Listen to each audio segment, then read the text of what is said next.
Whether you call it spooky season or hoa hoa season, it's that time of the year again, and I wanted to recommend my personal seasonal favorites.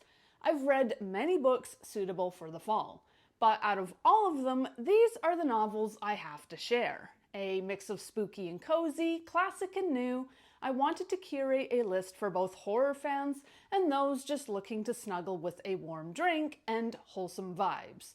And I've included not 10 books on this list, but 13 for those in a creepy, superstitious mood. Without further ado, here are my autumn essentials. Starting off with the basics, we have a staple of the autumn canon. Harry Potter is an essential annual read for many, with an emphasis on witches, potions, ghost parties, and Halloween itself. Harry Potter is a perfect seasonal classic. Waiting until October to soak in the Halloween vibes is ideal, but for those looking to kick autumn off immediately, Harry Potter is also greatly suited to September for those wanting to embrace the back-to-school mood or coincide their read on September 1st with when students return to Hogwarts. If you don't already own the books, they're among the easiest to find used. Head to your local thrift store, do some seasonal thrifting, and maybe pick up a couple other books too. And just make a day of it. If you really want to go all out, you can also bake your own themed treats or make your own butter beer. There are plenty of recipes online, and one creator I follow knit her own Weasley jumper. Beyond reading the books again, there's a lot of additional fun to be had if you add in baking and crafts and make an event out of it. Of course, if you're looking for something that's more quintessentially Halloween, you can't go wrong with Dracula, the de facto vampire classic. Without Dracula, we wouldn't have many of the vampire novels and films we love now. And Bram Stoker's epistolary tale drips with atmosphere and moody mystery. A staple of the Gothic genre, later popularized by Bela Lugosi's rendition, Dracula features everything you need to get into spooky season mode. Creepy castles, ravenous vampiric brides, menacing forests, bug-eating lunatics, and the titular villain, gentlemanly but monstrous, who goes on to stalk the denizens of the, at the time, modern world. This book has been adapted into innumerable films, retold by other authors, and even given an official sequel by one of Stoker's descendants. But you'd be remiss as a fan of Dracula retellings or vampires in general not to read the classic that started it all. Jumping to more modern times, I had to share T.J. Klune's Under the Whispering Door.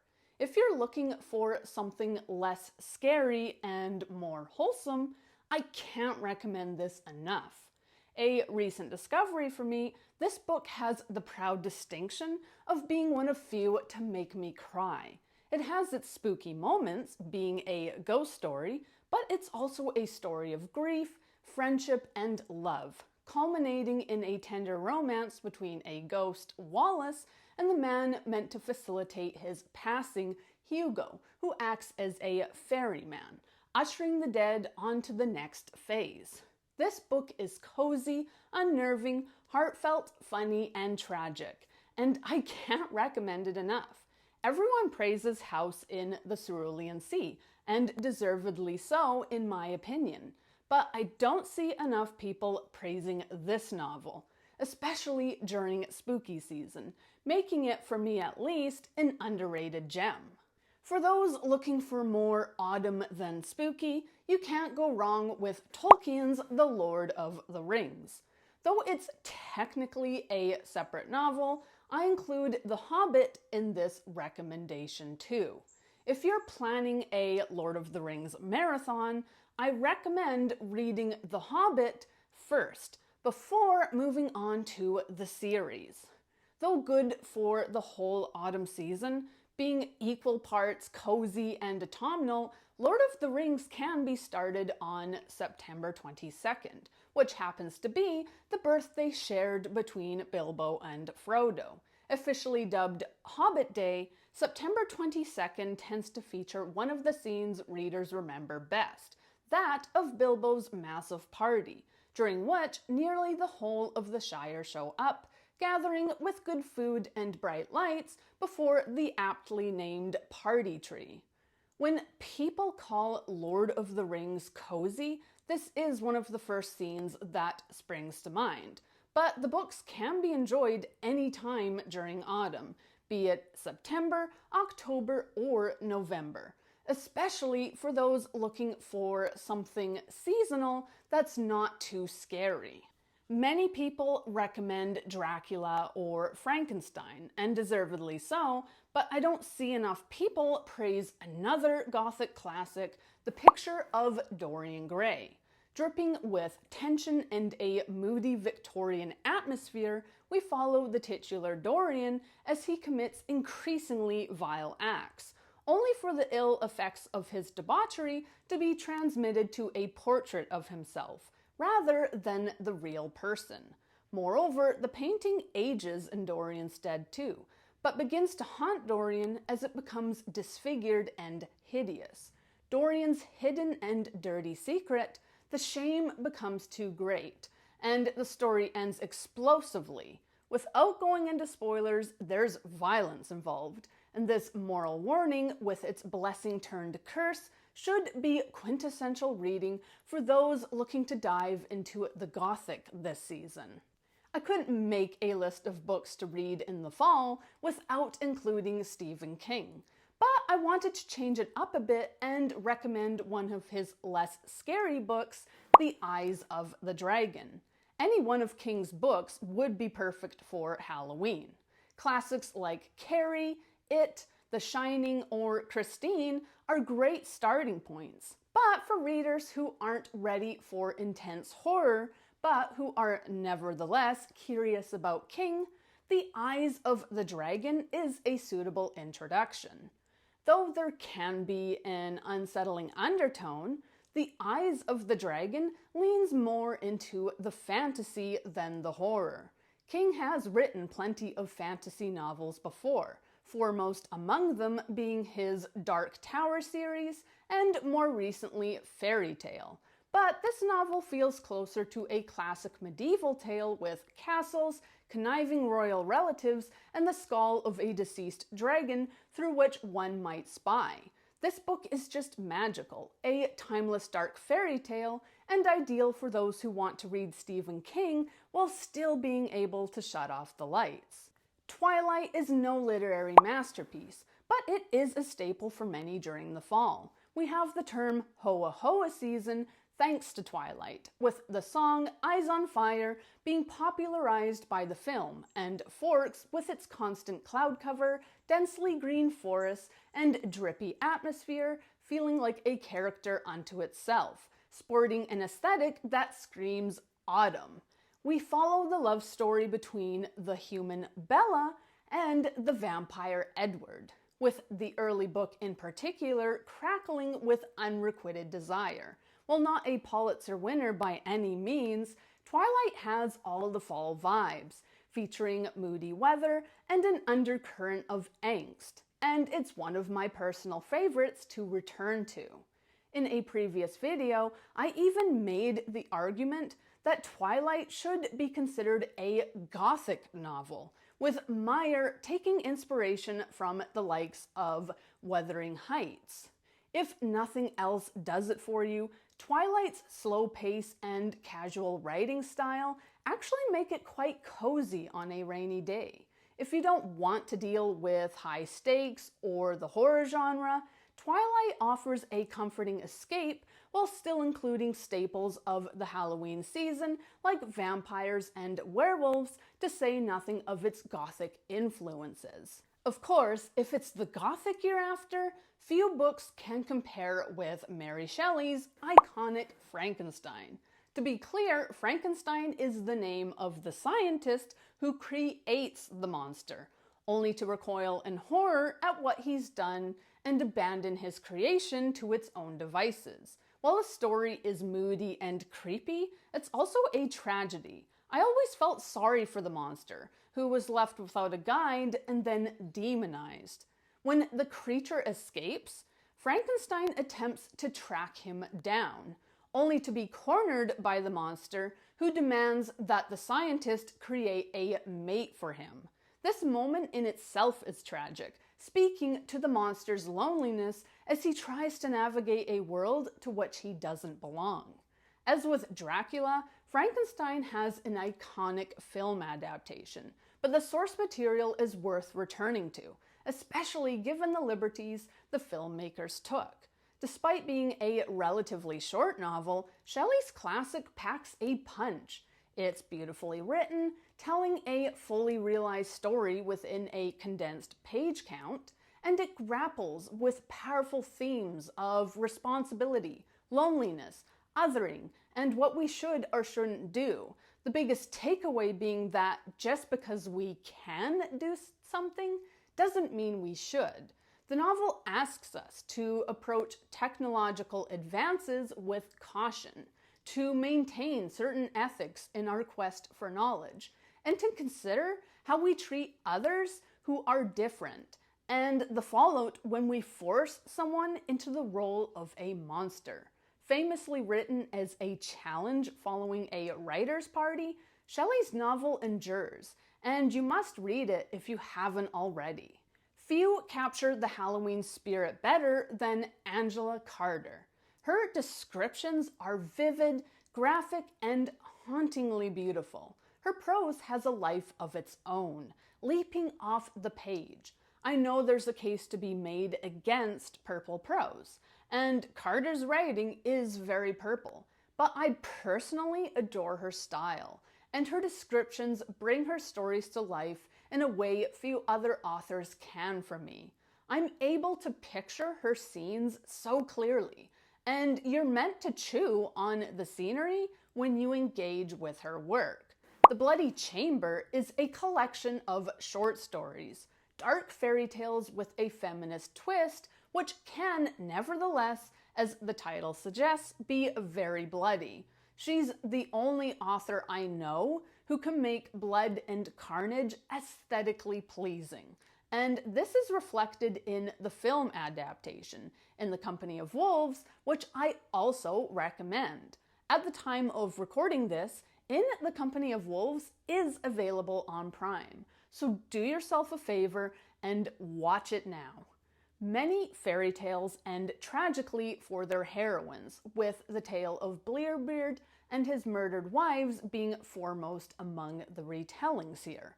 But Carter subverts that, exploring themes of the feminine and female empowerment while providing a rich, gothic atmosphere. I'm not usually a huge short story person, but The Bloody Chamber is easily one of my favorite books. Another gothic classic, we have Rebecca.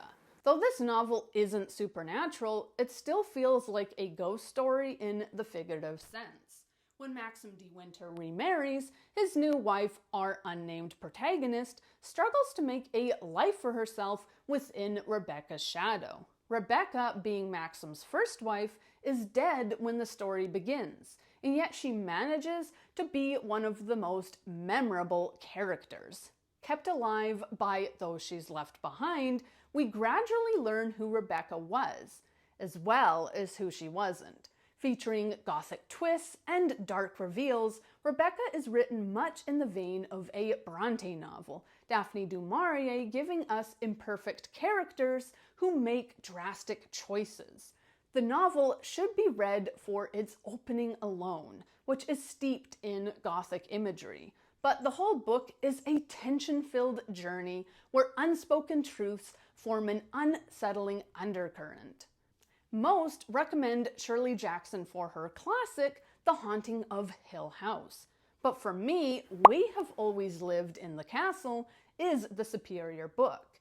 If you love quirky characters and unsolved murders, this is a must-read. We follow Mary Cat, an eccentric girl who lives in a large but largely empty family home with her sister and uncle, the former being acquitted of murder but ostracized by the village. With her bizarre rituals, macabre interest, and overall temperament, Mary Cat is one of my favorite protagonists of all time. She's not exactly a good person, but she's a fascinating one, and her relationship with her sister is likewise engaging. A slow burn character study with a great twist reveal and a fiery climax, Jackson's novel explores themes of othering, loneliness, and family bonds, but with a dash of murder. If you don't read any other books this fall, I can't recommend this one enough. It should be talked about more, because it's an unforgettable story with an even more unforgettable protagonist, and it was an instant 5-star read for me. If you want to read a book which came out in the past few years, you can't go wrong with Andrew Joseph White's The Spirit Bears Its Teeth.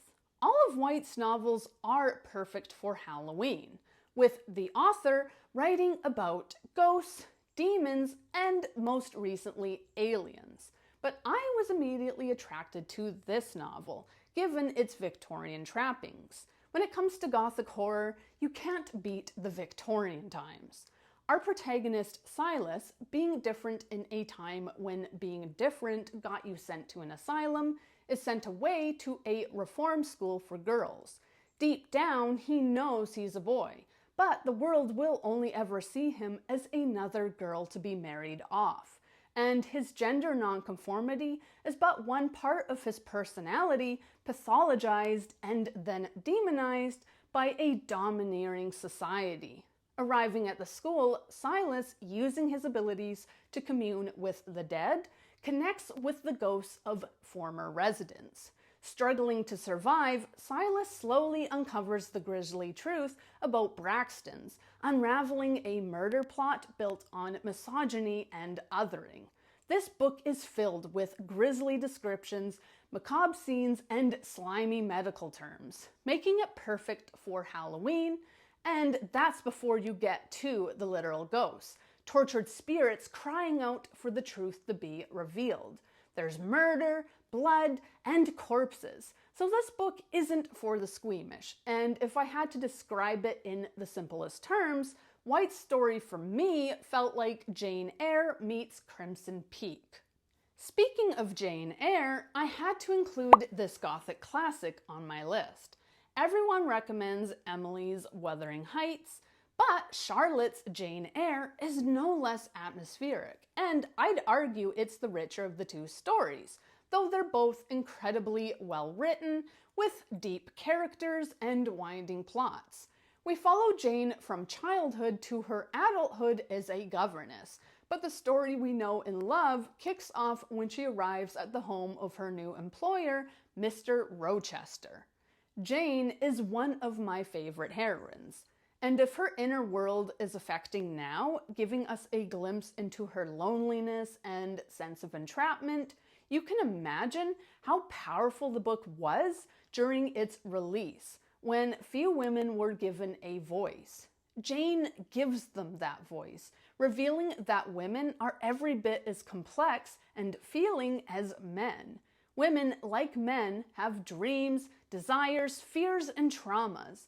And we're taken through Jane's. We sit in her frustrations, her hurts, and her ambitions, making her a character that's easy to connect with, empathize with, and ultimately root for.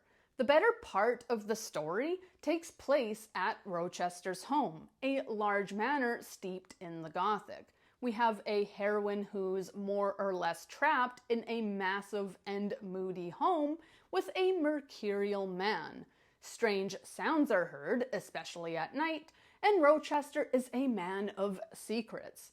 Jane doesn't know what to make of him, though she and Rochester find themselves inexplicably drawn together, eschewing convention or station. I've said before that this book, for me, is written like a fantasy novel without actually being a fantasy novel. From the way Jane herself is described to the landscape surrounding the manor, this novel has a fantastical quality which complements the deep emotions and daily struggles of the heroine. There's drama, mystery, and one of the strangest romance committed to the page. And it's worth noting that Jane Eyre served as the inspiration for Rebecca, though both novels are amazing in their own right. And I firmly believe this is one of those books you have to read before you die. Richly written, with complex characters and a riveting plot, it's a classic for a reason. While there are only 13 books on this list, I had to sneak a bonus entry on here. Fangs, a graphic novel and Sarah Anderson's foray into the supernatural. The premise is simple. It's modern times, and a vampire and a werewolf fall in love. Vampires and werewolves are traditionally enemies, but this is a cute, wholesome series of interactions between our two monstrous lovebirds. You don't have to be a romance fan to appreciate this gem.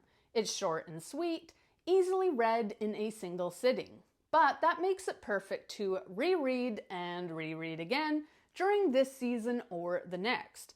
All you need is a heart and a sense of humor, and you'll adore the sweet paranormal love story. Whether you're looking for something cozy or scary, new or old, iconic or gothic, I hope I've included something for everyone to get into the fall mood.